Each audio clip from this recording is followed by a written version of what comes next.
internautes, nous sommes heureux encore une fois de nous retrouver pour étudier cette leçon qui met un terme à ce trimestre où nous avons pu étudier différents thèmes, surtout en ce qui concerne l'amour et la justice de Dieu.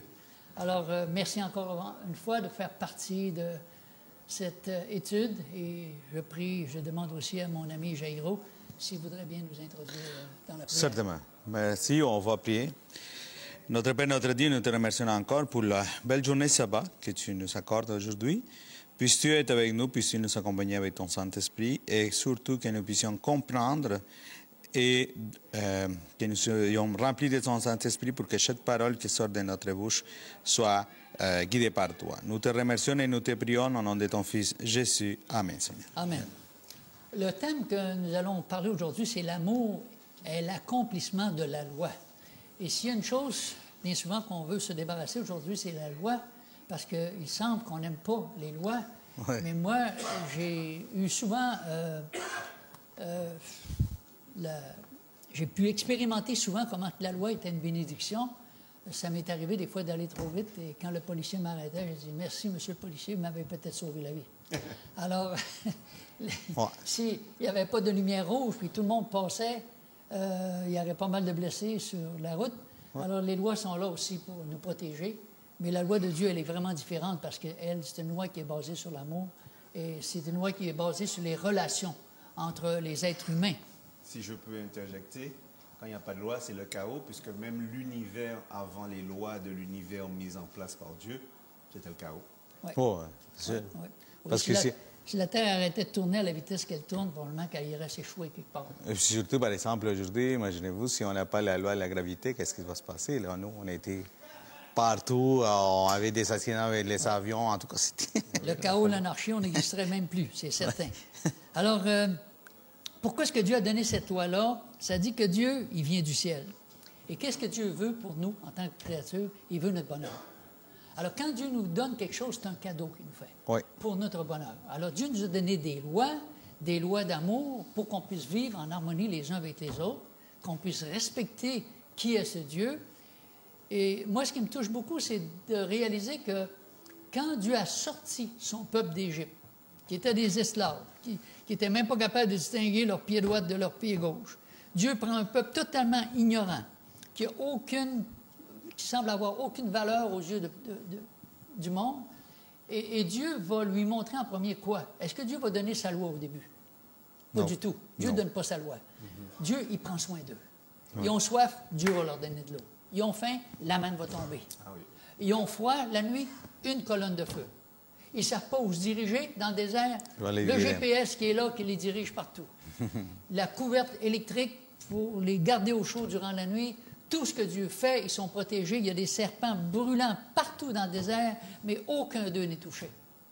Alors Dieu montre son amour, qui il est, qui prend soin de ses créatures. Et c'est après ça, beaucoup plus tard, que Dieu va donner sa loi. Puis Dieu, après ça, il dit, si vous m'aimez, gardez mes commandements. Ouais. Alors, ça veut dire quoi? Que si on ne peut pas garder les commandements de Dieu si on n'aime pas Dieu. Les commandements de Dieu sont basés sur l'amour. Ouais. Alors, si Jésus a dit, si vous m'aimez, gardez mes commandements. Et ça inclut le 4e, bien sûr.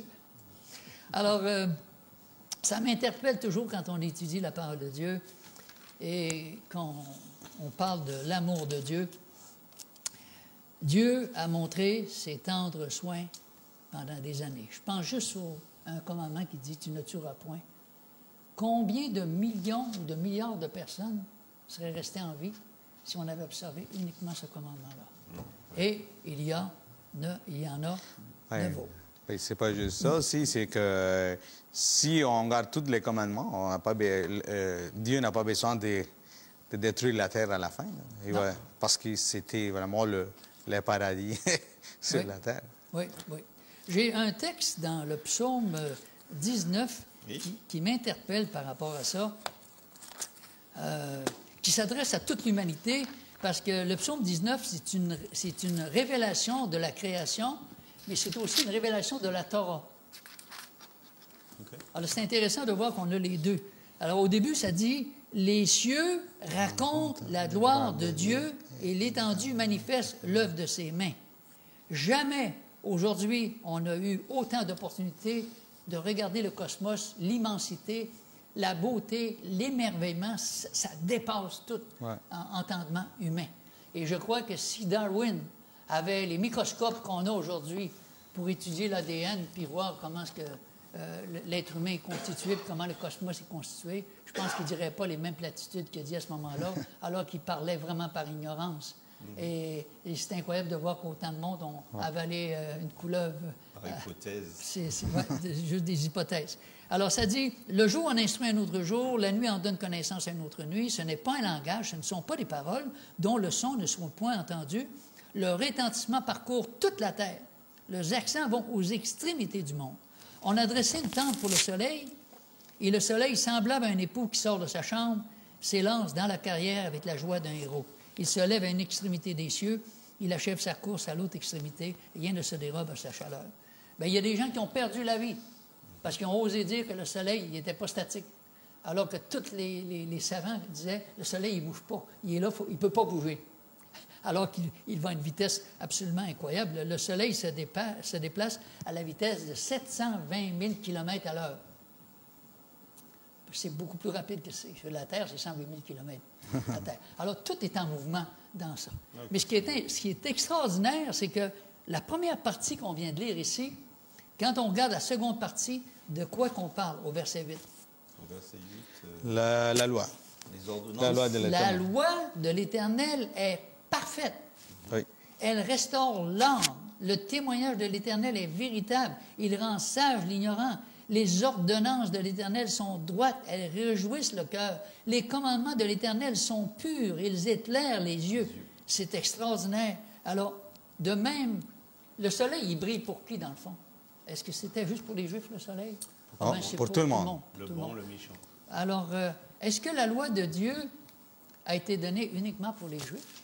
Non, c'est pour tout le monde. Pour l'humanité. Pour l'humanité tout entière. De même que le soleil illumine la terre, c'est pour tout le monde. De même, la loi de Dieu a été donnée pour toute l'humanité. Ouais. Le problème, c'est que les Juifs l'ont gardée pour eux, puis ils n'ont pas gardé la loi. Ils l'ont mis de côté. C'était devenu une espèce de routine. Et Jésus Jésus, quand il est sorti de Jérusalem, il pleurait de voir qu'est-ce qu'on avait fait avec les principes qu'il était venu leur inculquer. Excuse-moi, Laurie. Mais tu as vu, là, moi, je vois que Psaume 19, c'est intitulé « La parfaite révélation du Seigneur ». Oui, amen. Amen. La loi est parfaite, Dieu est parfait, la création est parfaite, tout est parfait. Oui. L'imparfait, c'est nous. Et là, il se dévoile, quand on voit ce psaume-là, il se dévoile complètement. Amen. On voit les deux aspects d'une façon... C'est vraiment frappant quand on lit, mais c'est tellement beau de voir la façon dont c'est exprimé. Ça nous touche le cœur. Alors, les 4 premiers commandements de Dieu expliquent de différentes manières dont nous sommes censés aimer Dieu et comment on est supposé d'aimer notre prochain. Alors, on va lire un seul texte. Après ça, on va aller de l'avant avec Jaïro. Alors, 1 Jean 5. 1 Jean 5. À partir du verset 2, si quelqu'un me demandait, mais Jean-Guy, comment est-ce qu'on connaît qu'on aime les enfants de Dieu?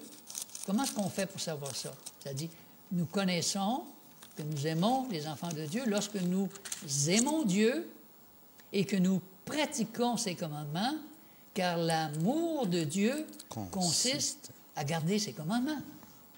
Alors, c'est tellement clair, c'est tellement évident, mais pourquoi aujourd'hui qu'on veut se débarrasser de la loi, alors que c'est une loi d'amour? C'est comme si on dit, Dieu, ta loi, on n'en veut pas. Alors que la loi, elle est basée sur les relations humaines, relations avec Dieu et relations avec Mais on dirait qu'on veut se débarrasser de toutes sortes de lois parce que ça nous empêche de faire ce que nous voulons faire.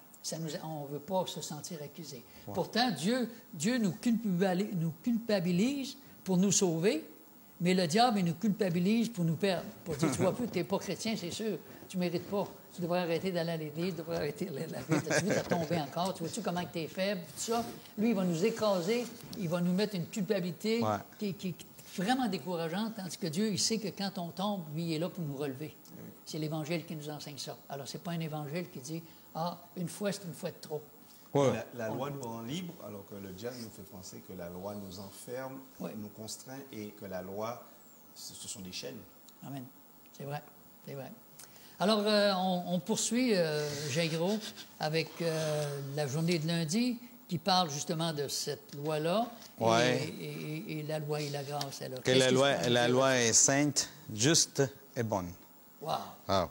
Comment peut-on remplacer quelque chose qui est saint, qui est juste, qui est bon? C'est sûr que la loi est le fondement de la loi de Dieu.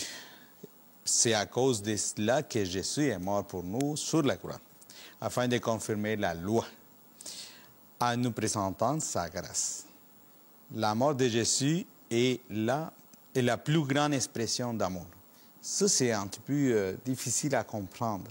Parce que comment c'est que quelqu'un qui est mort pour moi, c'est la plus grande expression d'amour? Ça n'a pas de sens. Mais si nous lisons, admettons, Romains 6, lisons Romains 6, Romains 6, 1 à 4.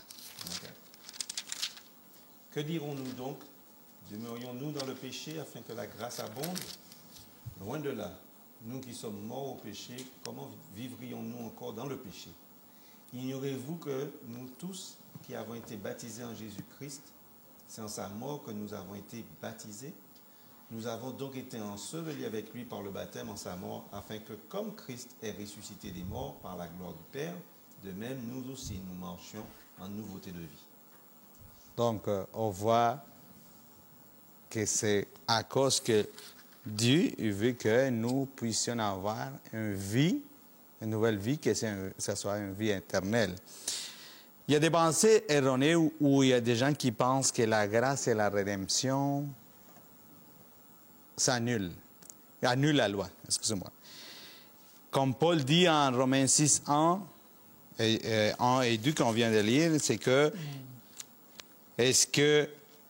qu'est-ce que ça dit? Demeurons-nous dans le péché afin que la grâce abonde? Loin de là. Alors, pourquoi Paul a dit ça? C'est quoi? Pourquoi vraiment pour vous, d'après vous, Paul a dit, est-ce que demeurons-nous dans le péché afin que la grâce abonde? Loin de là. Alors, vu qu'on est sous la grâce, pourquoi est-ce qu'on ne continuera pas à pécher? Dieu nous aime. Anyway, c'est ça qui est important. Dieu il dit qu'il nous aime tout le temps. Alors, quand un enfant fait quelque chose de mal, on l'aime, pareil. Puis, mais est-ce qu'on dit, ben, continue? On va dire à l'enfant, ben non, on ne peut pas continuer à faire ça. On va essayer de le raisonner pour dire qu'est-ce qu'il fait. Il fait souffrir la famille, puis il se fait du mal à lui aussi. C'est comme si on... Alors, c'est pour cela que la loi de Dieu nous montre les péchés. Oui. Mais ce n'est pas que la loi est péché, c'est qu'il nous montre les péchés. Il nous montre c'est quoi qu'on fait de mal.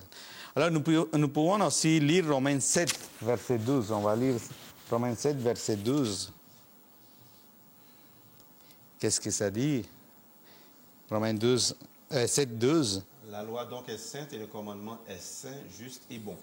Donc un petit peu le titre de... Ah, exactement, c'est comme le titre. Ouais. Donc, nous voyons que la loi est quoi? Est juste et bonne. N'est-ce pas? La loi est sainte, les commandements est saint, juste et bon. C'est un tout. C'est un tout. Alors, lisons aussi Romains 3, 31. Romains 3, 31. Qu'est-ce que ça dit, Romains 3, 31? Ça dit ceci. Anéantissons-nous donc la loi par la foi? Loin de là. Au contraire, nous confirmons la loi. Ouais.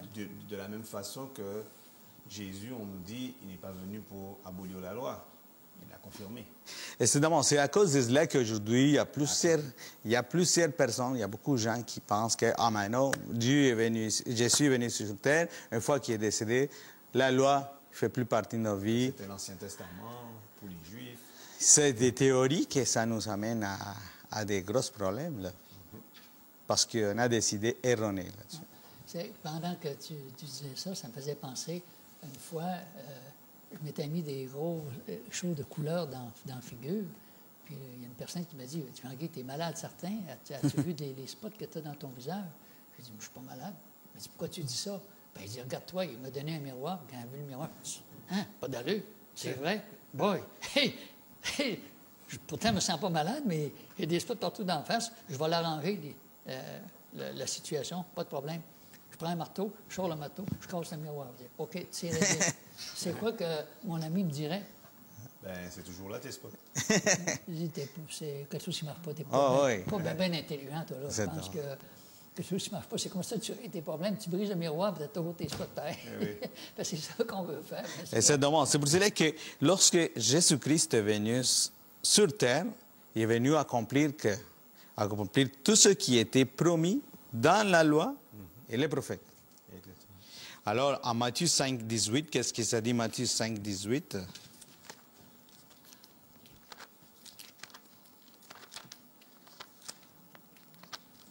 Matthieu 5, 18, qu'est-ce que ça Bon, dit? ben, j'y vais comme j'ai trouvé. Vas-y. Oui.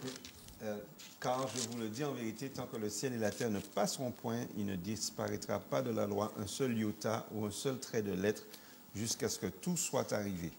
Je pense que ce verset-là, il faut le montrer plus souvent parce qu'il y a beaucoup de gens qui n'arrivent pas jusqu'à là. Ils s'arrêtent quelques versets avant ou quelques chapitres avant. Puis lorsqu'on va jusqu'à vraiment Matthieu 5, 18, nous pouvons répondre beaucoup de questions à ces doutes et bien à ces idées. Et aussi... D'ailleurs, on peut lire le verset 17. Oui. Ne croyez pas que je sois venu pour abolir la loi ou les prophètes.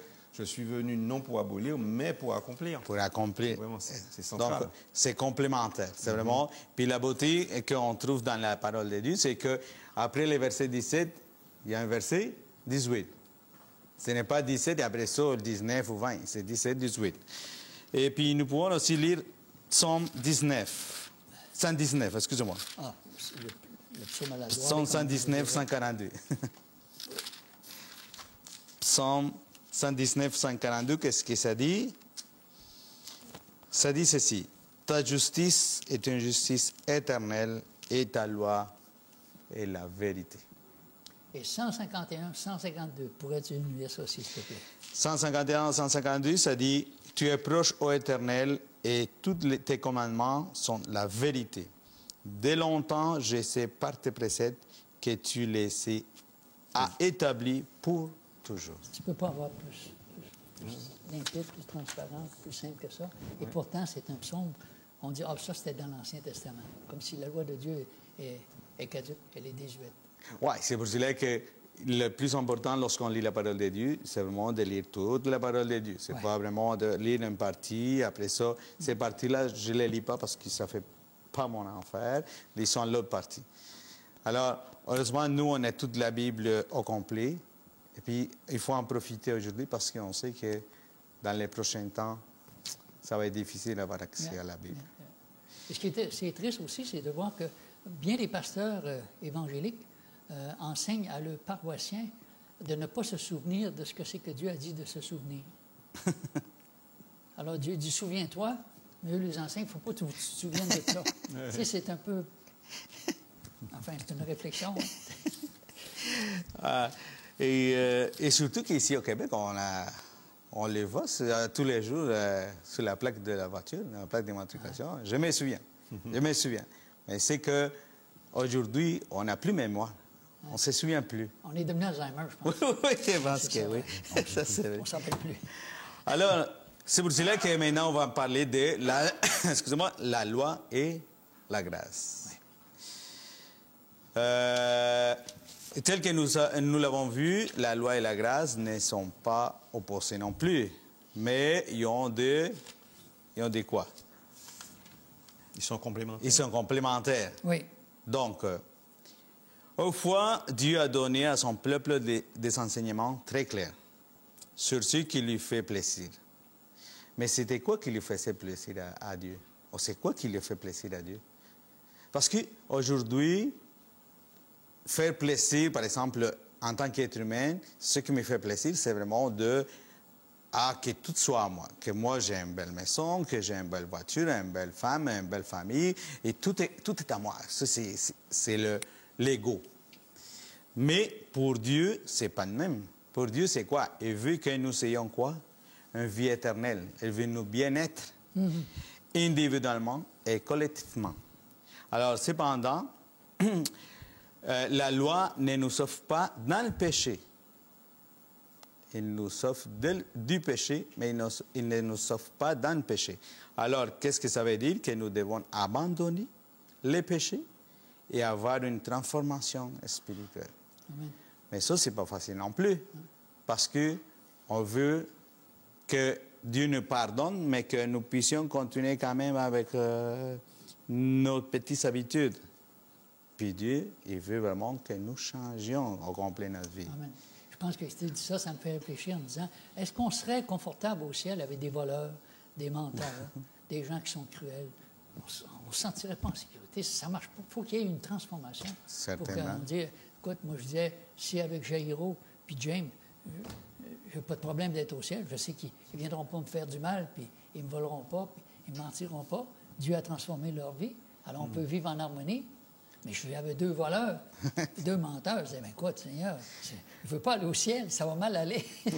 puis même pour nous-mêmes, parce que, mettons que si moi je suis un voleur, puis j'ai le goût de voler, puis moi je vais être au ciel, il y a quelque chose que je vais faire. Mais, vous voyez, Il doit y avoir beaucoup de choses qu'on voudrait avoir. On serait malheureux vraiment d'être au ciel, parce que je ne peux pas faire ça que j'aime mieux. Alors, les 10 commandements ont été écrits par Dieu lui-même sur des tablettes de pierre, mais la loi a également été inscrite dans les cœurs des enfants de Dieu. Où est-ce que nous pouvons lire ça? On va lire Exode 31, 18, on va lire Exode 31, 18, puis Psaume 37, 30, 31. Donc, Monsieur... 31, 18? Oui, 31, 18. Lorsque l'Éternel eut achevé de parler à Moïse sur la montagne de Sinaï, il lui donna les 2 tables du témoignage, tables de pierre écrites du doigt de Dieu. C'est le seul endroit dans la Bible qui mentionne que Dieu n'a pas pris de chance que les êtres humains puissent faire une interprétation, mais c'est Dieu lui-même qui l'a écrit de son doigt. Et aujourd'hui, on veut l'effacer. Exactement. Donc, on voit là, dans Exode 31, 18, que Dieu a écrit par lui-même sur des tablettes de pierre les 10 commandements. Maintenant, on va lire Psaume 37. Psaume 37, 30 et 31. Oui, James 31. James 37, 30, 31. Psaume 37, 30, 31. Oui. Alors, la bouche du juste annonce la sagesse, et sa langue proclame la justice. La loi de Dieu est dans son cœur. Ses pas ne chancellent point. Donc, on vient de lire qu'est-ce que nous venons de dire, que il a inscrit dans le cœur des enfants. Donc, nous ne pouvons pas tout seuls faire qu'est-ce que c'est la volonté de Dieu sans l'aide de Dieu. Il faut que nous travaillions avec lui, et puis lui utilise le Saint-Esprit. C'est pour cela que lorsque nous, on appelle ça conscience, quelqu'un va faire quelque chose de mal, il y a quelque chose, il entend comme une voix, mettons, qui dit non, c'est pas bon, c'est pas bon. Mais ça, c'est le Saint-Esprit qui nous parle. Et surtout à nous, en tant que chrétiens, si nous connaissons la parole de Dieu, lorsqu'on fait quelque chose qui n'est pas correct, Dieu va nous parler plus fort. Il va dire non, non, non, arrête-le, fais pas ça. Mais nous, en tant qu'êtres humains, c'est pour cela qu'il y a une histoire d'un parent que lui, il avait toujours parlé avec son fils, il donnait, il parlait de Dieu, tout ça à son fils. À un moment donné, la famille passait dans un moment très, très difficile, puis il n'y avait rien à manger. Donc, les parents, lui, vu qu'il n'y avait rien à manger, puis qu'il voyait que sa famille était affamée, il a voulu il a voulu vraiment faire quelque chose par sa propre main, d'aller chercher de quoi manger. Puis, il y avait un grand champ avec des maïs. Donc là, lui, il a dit, bah, je vais aller prendre quelques maïs, la personne, il ne saura jamais, puis moi, je vais donner de quoi manger à mes familles. Sauf que là, lui est parti avec son enfant, son fils. Ils sont partis. Et puis, qu'est-ce que le monsieur a dit à son fils? Hey, là, pendant que je suis là, tu surveilles, tu regardes à droite, à gauche, puis tout ça. Puis si jamais tu vois quelqu'un, tu me dis. Alors, avant que le monsieur rentre, son fils lui dit, mais papa, il y a un problème. C'est quoi le problème? Parce que tu me dis de regarder à droite, à gauche, à arrière, en avant, mais en haut, il y a quelqu'un qui nous regarde. C'est son fils qui l'a appris, Ouais. qui avait quelque chose qui lui manquait. Donc, c'est sûr que le monsieur est retourné chez lui avec son enfant. On voit comment Dieu nous utilise aussi un enfant pour nous dire hey, attention, n'oublie jamais que je t'ai regardé haut, puis que je te guide. Alors, nous observons la loi parce que Dieu nous aime, pas parce que nous l'aimons. Nous l'aimons à lui, nous aimons Dieu parce que lui, il nous a aimés en première, n'est-ce pas? Nous pouvons lire Jean 14, 15, si vous voulez bien. Jean 14, 15.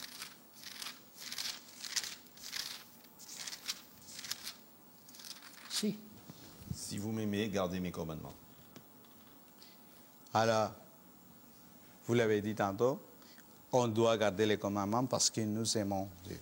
Alors, encore une fois, la loi nous montre les péchés. C'est notre besoin de rédemption. La loi est pour nous montrer ce qu'on fait mal. Et la grâce, c'est quoi? C'est l'amour de Dieu. Et le pardon que Dieu fait pour nous, pour que nous puissions être sauvés et nous puissions avoir la vie éternelle. Amen. Ouais. Merci pour ces réflexions, Véro. Merci bien. Alors, je me tourne vers mon ami James. James, tu avais les 2 autres journées. Oui. Qui parlent toujours de cet amour-là, bien souvent qui nous fait défaut, mais c'est une grâce de pouvoir en parler. Ben oui, d'ailleurs, la leçon de mercredi s'intitule « L'amour et l'accomplissement de la loi », qui est le titre de la leçon. Donc, la leçon nous dit on n'insistera jamais assez sur le lien entre l'amour et la loi, car en effet, selon l'Écriture, aimer, c'est accomplir la loi.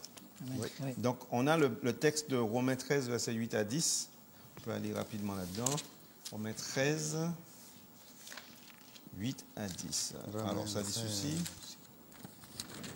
Ne devez rien à personne si ce n'est de vous aimer les uns les autres, car celui qui aime les autres a accompli la loi. En effet, les commandements, tu ne commettras point d'adultère, tu ne tueras point, tu ne déroberas point, tu ne convoiteras point. Et ce qui peut encore y avoir se résume dans cette parole. Tu aimeras ton prochain comme toi-même. L'amour ne fait point de mal au prochain. L'amour est donc l'accomplissement de la loi. On remarque ici qu'il a presque noté, Paul, tous les 6 commandements là, qui ont relation avec notre prochain, sauf 2. Honore ton père et ta mère, et tu ne rendras pas de faux témoignages. Bon, mais il en a au moins cité 4. C'était juste pour nous montrer la voie, comme exemple. Donc, on nous dit, après avoir énuméré une bonne partie des 6 derniers commandements, Paul déclare qu'il se résume dans cette parole, tu aimeras ton prochain comme toi-même. On nous demande d'aller dans Galates 5, verset 14, qui est quand même un verset assez central pour cette leçon d'aujourd'hui. Alors, Galates 5, verset 14, qui dit, donc j'arrive, comme je suis sur une application, j'arrive plus rapidement.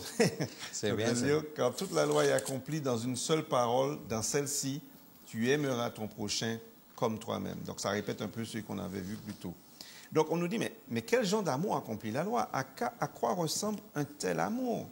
Donc, on n'a pas besoin d'aller bien loin. Si on va dans Galates 5, verset 13, c'est-à-dire le verset d'avant, on voit, frères, vous avez été appelés à la liberté. Seulement, ne faites pas de cette liberté un prétexte de vivre selon la chair, mais rendez-vous par la charité serviteurs les uns des autres.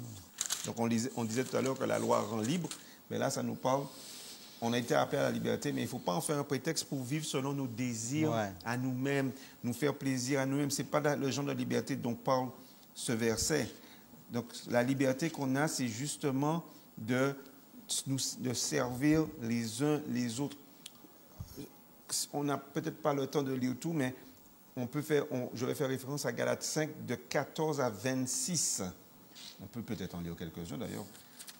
Je dis donc, marchez selon l'esprit et vous n'accomplirez pas les désirs de la chair, car la chair a des désirs contraires à ceux de l'esprit. Ça, c'est Galates 5, verset 17.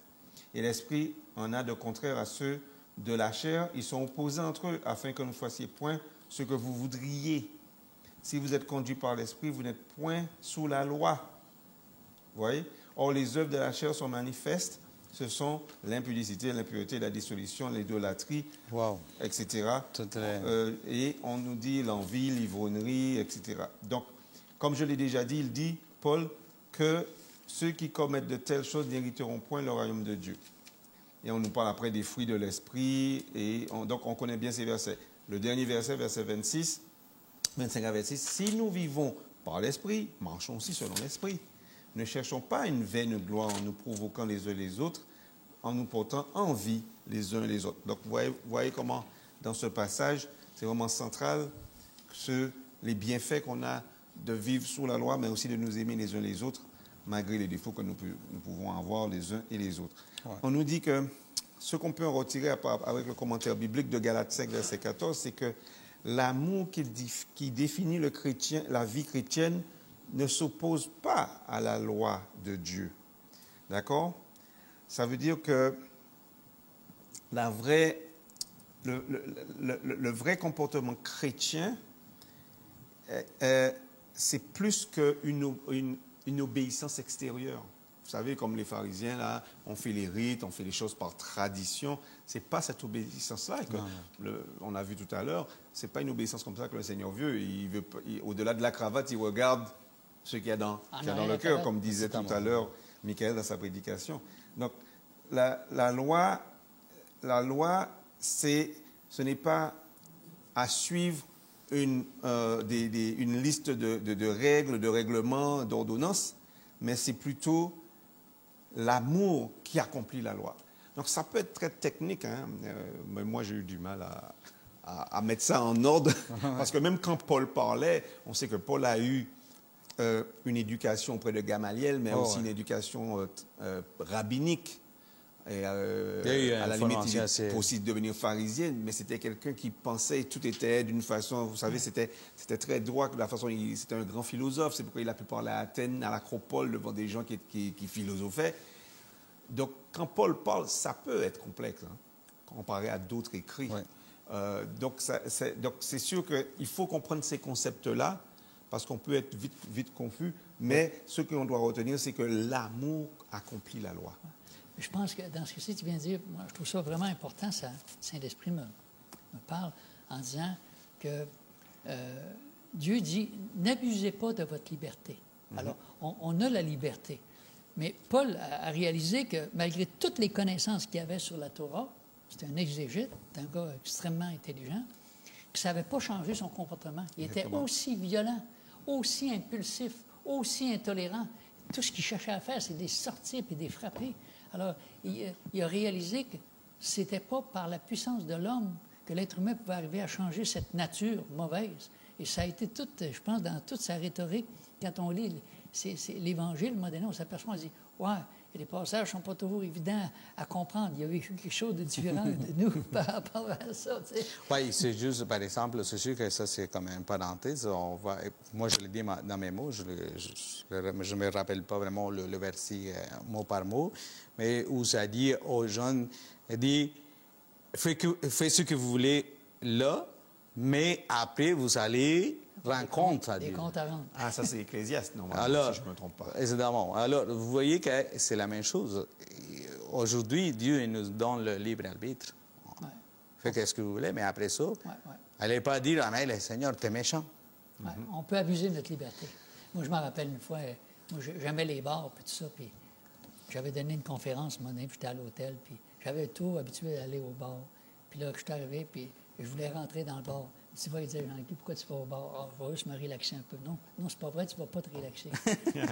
Là, oui, mais Seigneur, écoute, je vais juste prendre un 7-Up. Non, c'est pas le 7-Up, tu vas prendre. C'est pas pour ça. Là, je disais, Seigneur, je pense que je ne gagnerai pas avec toi, mais la petite voix, elle me disait, ça marche plus ton affaire. Dieu est en train d'essayer de secouer les dernières ondes d'alcool que tu avais encore. Donc, si on passe à Matthieu 23, versets 23 et 24, Matthieu, verset 23. Matthieu 23, oui. Chapitre 23 et versets 23 à 24. Donc, ça nous dit ceci. Malheur à vous, scribes et pharisiens hypocrites, parce que vous payez la dîme et de la menthe, de la nette et du cumin, et que vous laissez ce qui est plus important dans la loi, la justice, la miséricorde et la fidélité. C'est là ce qu'il fallait pratiquer sans négliger les autres choses. Conducteur aveugle qui coulait le moucheron et qui avalait le chameau. Donc, couler le moucheron, ça veut dire qu'ils font attention de ne pas avaler une petite mouche, mais ils avalent le chameau. Donc, c'est toujours très grand, c'est toujours très exagéré, les exemples, un petit peu comme la planche dans l'œil de l'autre. Oui, mais je pense qu'aussi, ils pensent, peut-être qu'il y a des microbes qu'on ne voit pas, tu sais, sont microscopiques. Il faut faire attention. Hein. Exactement. Comment est-ce qu'on va faire pour les éliminer? Mais on avale. mais tout ce qui est gros, par contre, on ne le voit pas. Et plus c'est gros, plus on ne le voit pas des fois, c'est ce qu'on dit. Donc là, il parle de vous laissez ce qui est plus important dans la loi, la justice, la miséricorde et la fidélité. La version Darby dit... un instant, la version...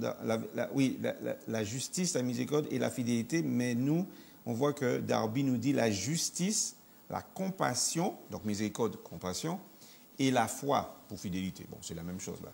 Donc miséricorde, compassion, c'est tout ce mot-là que je voulais souligner. Donc on voit que pour Dieu, Jésus identifie les choses les plus importantes comme la justice, la compassion et la foi. Et nous voyons dans la Bible que cette partie de la loi, le sabbat, est lui-même entièrement lié à la délivrance et à la justice. Si on va rapidement dans Deutéronome 5, verset 12, qu'est-ce qu'on a? Ça nous parle du sabbat. Deutéronome 5, verset 12 à 15, et aussi Ésaïe 58, verset... donc, si quelqu'un peut chercher Deutéronome 5, verset 12 à 15. Oui, allez, oui. Et puis Ésaïe 58. Observe le jour du repos pour le sanctifier, comme l'Éternel ton Dieu te l'a ordonné. Tu travailleras 6 jours et tu feras tout ton ouvrage, mais le 7e jour est le jour du repos de l'Éternel ton Dieu. Tu ne feras aucun ouvrage, ni toi, ni ton fils, ni ta fille, ni ton serviteur, ni ta servante, ni ton bœuf, ni ton âne, ni aucune de tes bêtes, ni l'étranger qui est dans tes portes, afin que ton serviteur et ta servante se reposent comme toi. Exactement. Alors, écoute, Dieu pense aux animaux. Oui. Qui ne sont pas des robots. Pense non à tout plus. le monde. Et c'est carrément les 10 commandements. Et on a Ésaïe 58, verset 13 à 14, qu'on connaît des fois, quand on ouvre le sabbat, on utilise ce passage-là. Ouais. Si tu retiens ton pied pendant le sabbat pour ne pas faire ta volonté, en mon saint jour, si tu fais du sabbat tes délices pour sanctifier l'Éternel en le glorifiant, et si tu l'honores en ne suivant point tes voies, et en ne te livrant pas à tes penchants et à de vains discours, alors tu mettras ton plaisir en l'Éternel, et je te ferai monter sur les hauteurs du pays, je te ferai jouir de l'héritage de Jacob, ton père, car la bouche de l'Éternel a parlé. On nous dit, en quoi ces passages démontrent-ils le lien entre la loi et la préoccupation de Dieu pour la justice et la délivrance? Donc on nous dit plus tard, oui, nous voyons que cette partie de la loi, le sabbat lui-même est entièrement lié à la délivrance et à la justice. Pourquoi? Parce que le sabbat, le commandement du sabbat est enraciné dans la délivrance de l'esclavage d'Israël. Oui. Donc, ce n'est pas seulement un mémorial de la création, c'est aussi un mémorial de cette délivrance de l'esclavage et de l'oppression. Oui. D'accord? Donc, c'est pourquoi Isaïe, il nous dit, il est question de se détourner de son propre plaisir. On a parlé tout à l'heure de son propre plaisir. La liberté, ce n'est pas pour aller faire notre propre plaisir. On se détourne de notre propre plaisir pour appeler le sabbat notre délice, pour faire du Seigneur notre délice. L'accent est mis aussi sur les œuvres d'amour et de justice en faveur d'autrui. Faire le bien, nourrir ceux qui ont faim, donner un toit aux sans-abri. Ça, c'est dans Ésaïe 58, versets 3 à 10. Donc, au vu de tous ces enseignements, ceux qui souhaitent accomplir la loi par le biais de l'amour doivent aussi se soucier des péchés par omission. L'amour, en tant qu'accomplissement de la loi, n'implique pas seulement de garder la loi au sens de se retenir de commettre des péchés. Cela consiste également à faire le bien de manière active. On se rappelle des pharisiens, ils respectaient la loi de façon très catégorique, mais c'est aussi également à faire le bien de manière active, à accomplir des œuvres d'amour qui font avancer fidèlement la justice et la compassion. Être fidèle à Dieu, c'est bien plus que de ne pas transgresser la lettre de la loi. Ouais, c'est ça. Car pour moi, il n'y avait rien à ajouter dans ça. La leçon était claire. Vraiment claire. Et précise. Si on passe rapidement, le temps qui nous reste, à la leçon de jeudi, avant tout, aimez-vous ardemment les uns des autres, mais ça continue un peu ce qu'on a vu jusqu'à maintenant. Ouais. La loi d'amour elle-même, elle est exprimée de façon harmonieuse dans toutes les Écritures. Elle ne nous dit pas de nous abstenir du mal, mais elle nous pousse à agir de manière à révéler l'amour de Dieu aux autres. Parce que pourquoi? Quand on a quelque chose d'actif, on a vu dans la leçon 11, quand on a une bonne nouvelle, on veut la donner aux autres. Eh bien, quand on a reçu l'amour de Dieu, normalement, c'est comme un vase communicant. On est pressé aussi, nous, d'aller faire du bien aux autres, d'aller annoncer la bonne nouvelle, mais de faire du bien. Comme on dit, de passer au prochain, comme on dit. Hein, le bien qu'on nous a fait. Donc, ça nous approche, ça nous pousse à agir pour révéler l'amour de Dieu aux autres et aussi au monde dans son ensemble, lui qui a désespérément besoin d'un véritable témoignage chrétien. Un dernier petit verset, c'est Jacques 2, verset, on va dire verset 8. Jacques 2, verset 8 et Jacques 1, verset 27. Jacques 2. Donc Jacques 2, verset 8, qui dit ceci. Si vous accomplissez la loi royale selon l'Écriture, tu aimeras ton prochain comme toi-même, vous faites bien. D'accord? Et Jacques 1, verset 27, ça dit, la religion pure et sans tache devant Dieu notre Père consiste à visiter les orphelins et les veuves dans leur affliction et à se préserver des souillures du mal. C'est ça que Dieu veut, cette foi active. Tu voulais dire quelque chose, Jean-Guy? Ben, moi, pendant que tu disais ça, je me rappelle d'une expérience d'une madame qui... quand je faisais du colportage, puis j'ai montré mes livres, puis elle a vu un moment donné, je parlais de Dieu, elle dit « Wow, wow. » Elle dit « Quelle religion vous êtes? » Je dis « Pourquoi vous demandez ça? » Elle dit « Ben, je veux savoir de quelle religion? » Elle dit « Je sais que probablement vous êtes chrétien, mais quelle religion? » Je suis adventiste. Elle dit « Adventiste? Monsieur, je travaille à l'hôpital, je suis infirmière. Ma meilleure amie, c'est une adventiste. Ah. J'ai dit, pourquoi? Jamais qu'elle se fâche. Elle est toujours prête à nous aider. Elle a toujours une parole d'encouragement. Elle a quelque chose que moi, je n'ai pas. Ah, ben oui. Elle a acheté des livres, pas à cause de moi, oui, à cause du témoignage de cette femme-là qui a dit collègue. Ça m'avait vraiment frappé de voir, comme tu dis, on est ici sur la montagne. C'est quoi que les gens ont à dire de notre Église? Ils observent ça va, ça fait quoi de plus dans leur vie? Est-ce qu'on est plus gentil, plus aimable? Est-ce qu'on fait une différence? Est-ce que dans nos rapports les uns avec les autres, les gens peuvent savoir que l'amour qu'on a ici, c'est vrai? Ou si on a juste des belles cravates? Comme tu disais. Qu'est-ce qu'on a? Est-ce que peut-être, nous, si on parle aux policiers, ils disent « Ah ouais, le monsieur qui habite là-bas, c'est un adventiste, mais il y a tout le temps un chicane, il est tout le temps en chicane avec sa conjointe. » Donc, c'est pas bon. Bon 3-4 fois qu'il y en met dehors, là. Qu'est-ce que nous... de toute façon, comme on nous dit, l'amour du Christ nous transforme. Amen. Et les gens doivent voir cette transformation en nous. Paul, son caractère a été transformé. Il y a des gens qui étaient alcooliques qui ont été transformés une fois qu'ils ont connu Dieu. Ouais. Pavel Goya, en revenant des États-Unis la semaine dernière, j'écoutais son commentaire, son témoignage. C'était un homme, il aimait l'argent, il aimait faire du business, il était impétueux. Dieu l'a quasiment brisé. Ouais. Presque, il est devenu pasteur. Mais contre lui-même, il ne voulait pas aller aux États-Unis. Il s'est retrouvé aux États-Unis depuis la Roumanie. Bref, c'était tellement extraordinaire de voir comment et Dieu l'a changé. Parce que lui-même, il se dit, mais je ne suis plus la même personne. C'est qui le gars qui était avant? C'est vrai. Donc, Dieu nous change. C'est un processus qui peut prendre du temps. Il ne faut pas qu'on soit impatient nous-mêmes en ne voyant pas qu'on change comme on voudrait, à la vitesse qu'on voudrait. Dieu, ça prend du temps. Mais quand tu parles d'un processus, le péché nous déforme, les parents nous assomment, l'école nous informe, la société nous reforme, et seul le Christ nous transforme. Alors, c'est sûr qu'il y a... Il faudrait écrire ça dans le livre. C'est le processus. En tout cas, pour terminer, 1 Pierre 4, verset 8 nous dit, c'est pas la peine de le chercher, il est déjà dans la leçon, avant tout, ayez les uns pour les autres un amour fervent, car l'amour couvre une multitude de péchés. Amen. Alors, merci encore une fois pour ces commentaires.